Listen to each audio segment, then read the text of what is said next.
హిందూ అమ్మాయిలకి సంబంధించి ఇప్పుడు ఓ విచిత్రమైనటువంటి పరిస్థితి. లవ్ జిహాదులు ఇవి వినడమే కాదు, ఇప్పుడు కొత్త విచిత్రమైన పరిస్థితులు జరుగుతున్నాయి. ముస్లిం యువతరానికి ప్రోత్సహించడం పెరిగింది ఆళ్ళ అమ్మానాన్నలు కూడా. మనకప్పుడు పవన్ కళ్యాణ్ గారు చెప్పారని ఒక అమ్మాయిని పట్టుకొచ్చారు గుర్తుందా? రక్షించి తీసుకొచ్చారు తూర్పుగోదావరి జిల్లా అమ్మాయిని. తర్వాత ఆ కేసు ఏమైనా ఫాలో అప్ చేశారా ఎవరైనా? విజయవాడకి సంబంధించినటువంటి ఒక అబ్బాయి.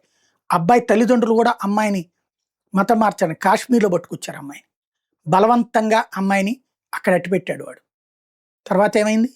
తల్లిదండ్రులు సహకరించారు వాడికి. డబ్బులెంత ఇచ్చారన్నటువంటి విషయం తేలిందప్పుడు. అలాగా హిందూ అమ్మాయిల్ని టార్గెట్ చేసి, వాళ్ళని ప్రేమ పేరుతో వంచించి, వాళ్ళని మతం మార్చి పెళ్లి చేసుకుంటే డబ్బులిచ్చేటటువంటి ముఠాలు తయారైనయి. ఇందులో మత పెద్దలు ఉంటున్నారు. అదే సందర్భంలో దాని వెనకాల ఏదైతే విదేశీ శక్తుల హస్తము ఉంటోంది. ఇది సీరియస్‌గా దృష్టి సారించాల్సిన అంశం.